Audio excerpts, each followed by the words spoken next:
There will come a moment in your life when everything you believed to be right collapses in front of you.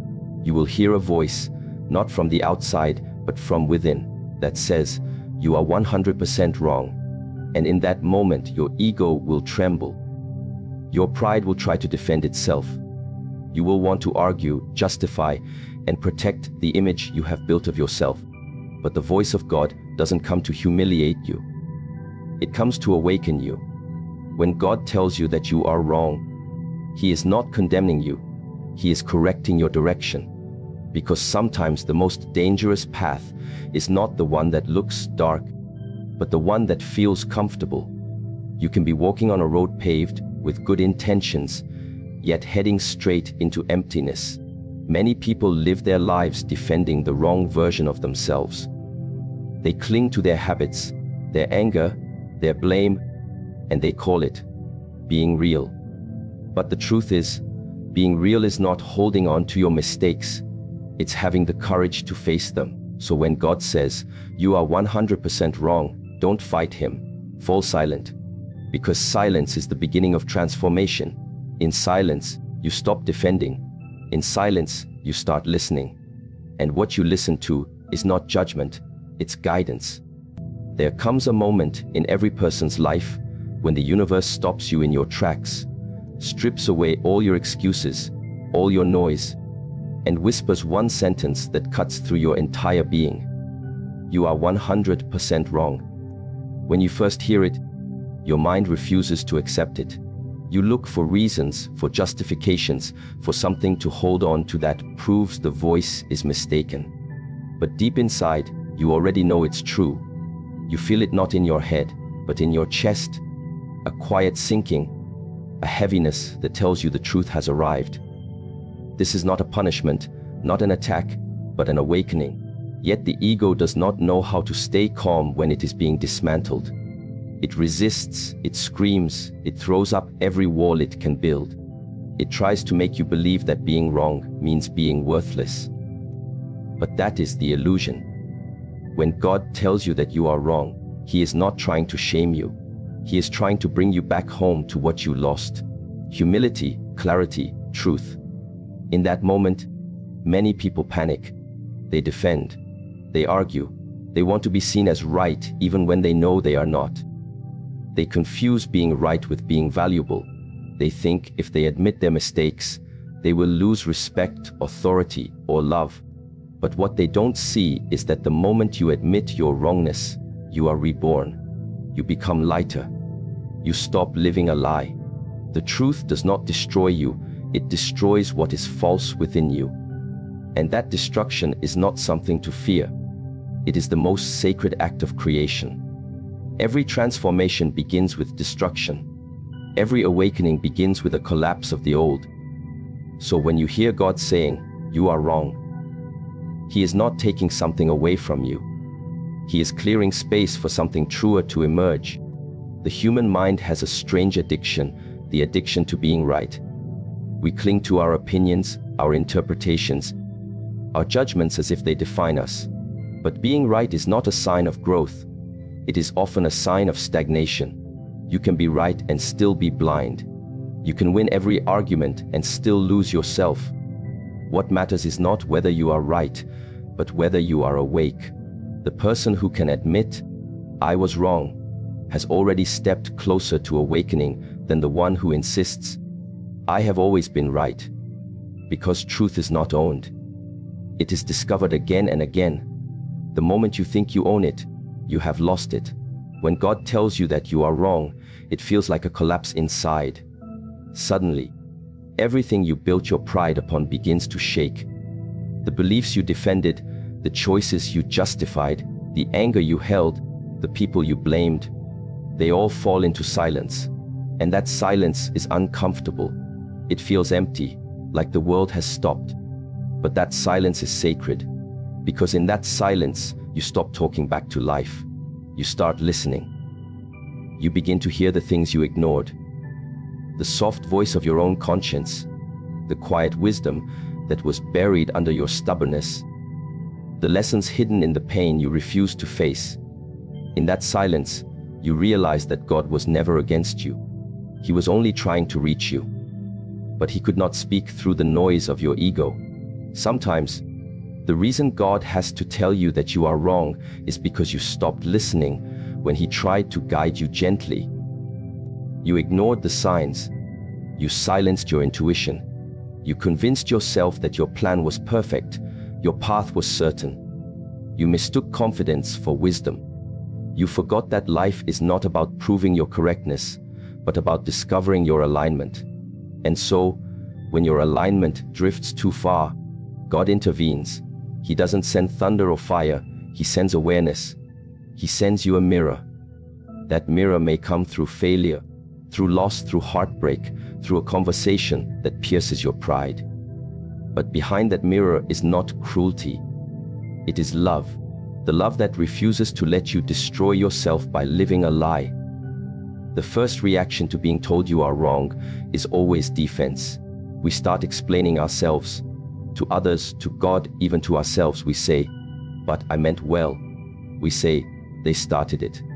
We say, "I had no choice."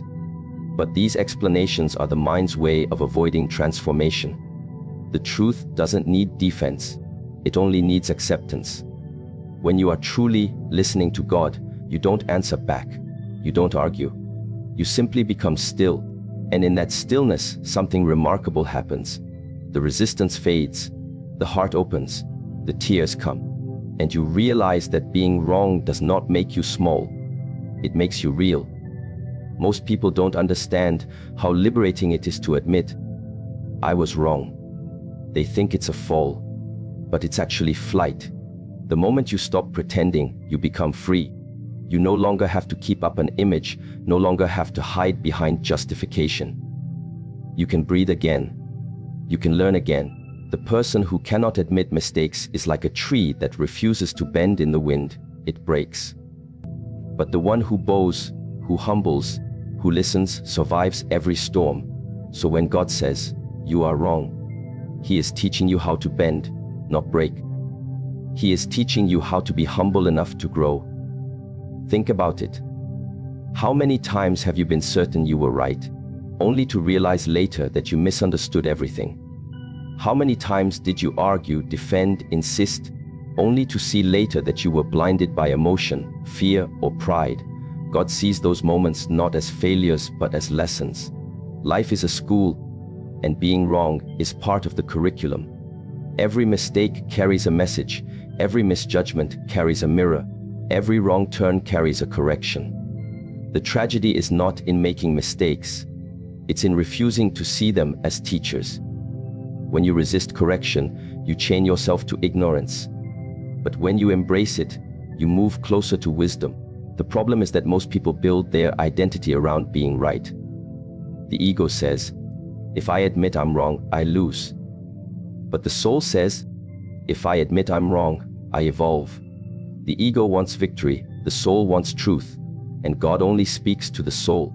That's why his message hurts the ego, because it cannot understand the language of truth. The ego wants comfort, but truth brings clarity, and clarity is not always comfortable. Yet comfort has never produced growth. It has only produced repetition.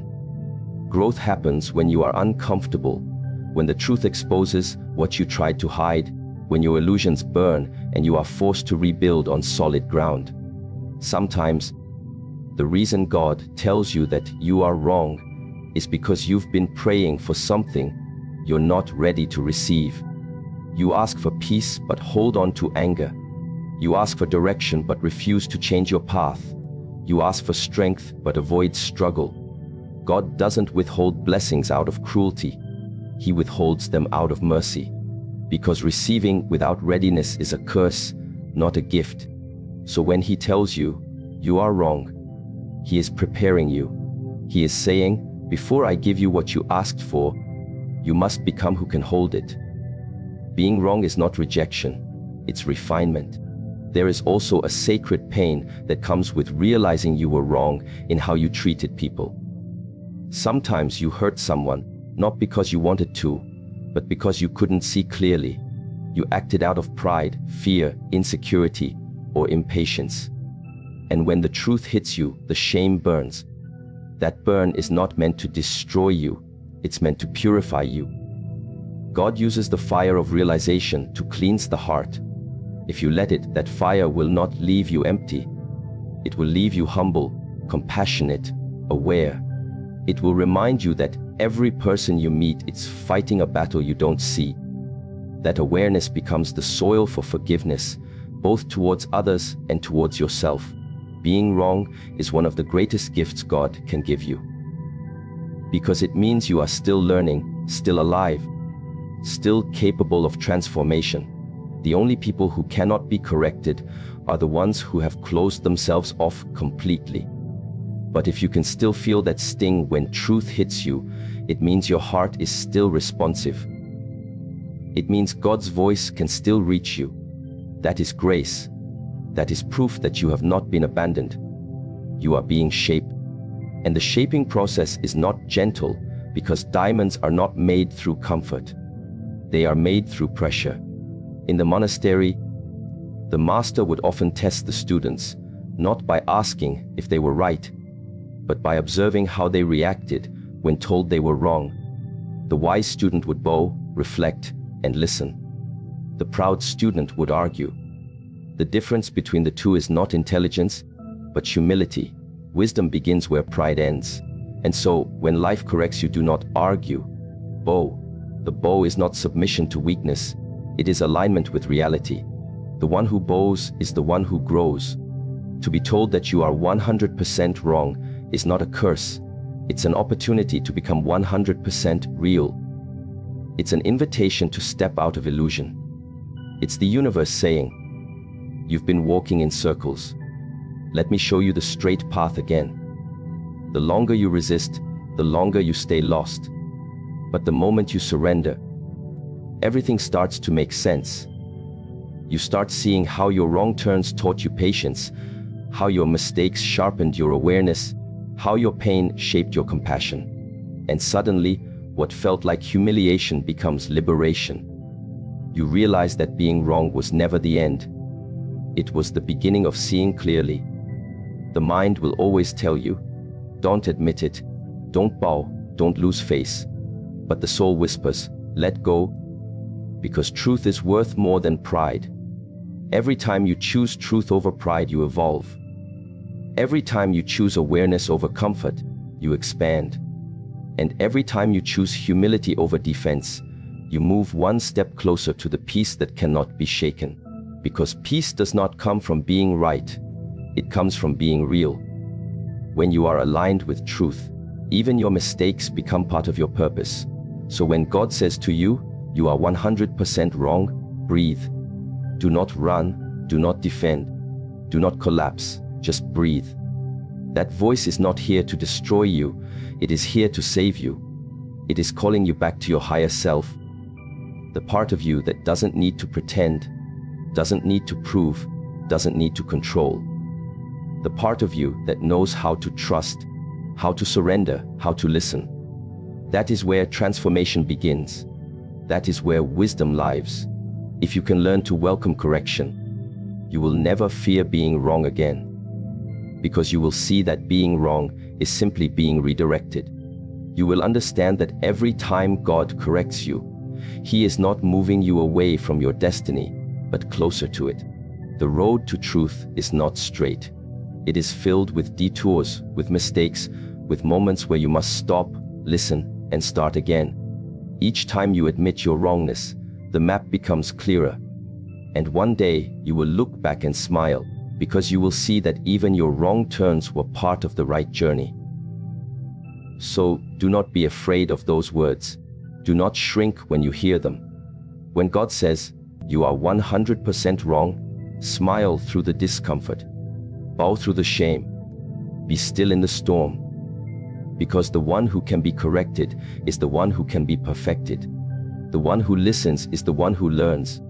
And the one who admits he was wrong is the one who finally becomes right. Not in the eyes of the world, but in the eyes of truth itself. When God tells you that you are wrong, He does not send thunder from the sky or strike you down with punishment. He simply holds up a mirror, And this mirror is not made of glass. It is made of truth. It is not meant to show you your reflection as the world sees it, but as heaven sees it. It is the mirror of your soul. The moment you look into it, you stop seeing the version of yourself you created and start seeing the one you have become. And for most people, that first glance is painful, because the image staring back at you is not what you hoped for. You see the anger that you've carried for years and called strength. You see the fear you disguised as caution. You see the pride that you mistook for confidence, and the resentment that you baptized as righteousness. You see the layers of your own pretending. And for the first time, you realize how far you've drifted from what is real. God's mirror is not there to shame you. It is there to free you. Because you cannot change what you refuse to see. The reflection is not an accusation, it is an invitation. An invitation to return to the version of yourself that you lost while trying to be accepted, to be respected, to be seen as perfect. When you stand before that divine mirror, you face not your failures, but your lessons. You face not your ugliness, but your unfinished beauty. The pain you feel is not punishment, it is purification. It is the cleansing that happens when truth and illusion collide. Many people avoid this mirror all their lives. They are terrified of self-awareness. They keep themselves busy, distracted, constantly talking, constantly proving something. Because to look inside means to stop running. And stopping feels like death to the ego. But you cannot meet God while you are running. You meet Him when you are still. The mirror only works when you stop long enough to see what it shows you. When you finally look, it is not a gentle image. It is raw, unfiltered, uncompromising. It shows you the moments you lied when you should have spoken truth. The times you stayed silent when you should have acted. The nights you chose comfort over courage. It shows you not because God wants to humiliate you, but because He wants you to heal. There is a certain honesty that comes when the mirror of God is in front of you. You cannot hide behind your reputation. You cannot hide behind what people think of you. You cannot hide behind excuses. The reflection looks past your job title, past your possessions, past the mask you wear every day. It looks straight into your intentions. It sees why you did what you did. It sees the pain behind your pride, the insecurity behind your arrogance, the fear behind your control. And that vision, though painful, is sacred because it is real. It is God showing you the truth about yourself, not to destroy your image, but to bring you back to authenticity. People often ask why awareness hurts. It hurts because truth burns away illusion, and everything that burns resists. But that resistance is where transformation begins. You cannot heal a wound you will not touch. You cannot clean a mirror you refuse to acknowledge is dirty. And you cannot receive clarity while living in denial. So when God holds up the mirror and you see your reflection trembling with flaws, you have two choices. You can run from it, or you can bow before it. One path keeps you blind, the other leads to awakening. To bow before that mirror is an act of courage, because it means you are willing to see what needs to die in you so that something purer can be born. It means you are ready to face yourself not as you wish to be, but as you truly are. And that is the beginning of wisdom. When you finally accept, yes, this is me, proud, impatient, wounded, reactive, but still willing to learn, the light begins to enter. God cannot heal the mask. He can only heal the truth underneath it. That is why He shows you the mirror, so that you can stop fixing your image and start transforming your essence. When you see your reflection clearly, you begin to understand others more deeply as well, because the same flaws you saw in yourself are the ones that make you human. You start realizing that the people you judged were mirrors too. Mirrors, reflecting the parts of yourself you didn't want to see. The anger that annoyed you in them was the anger you denied in yourself. The selfishness you condemned in others was the selfishness you justified in your own life. Life keeps bringing people to you not to irritate you, but to illuminate you. Every person who crosses your path is holding up a piece of the divine mirror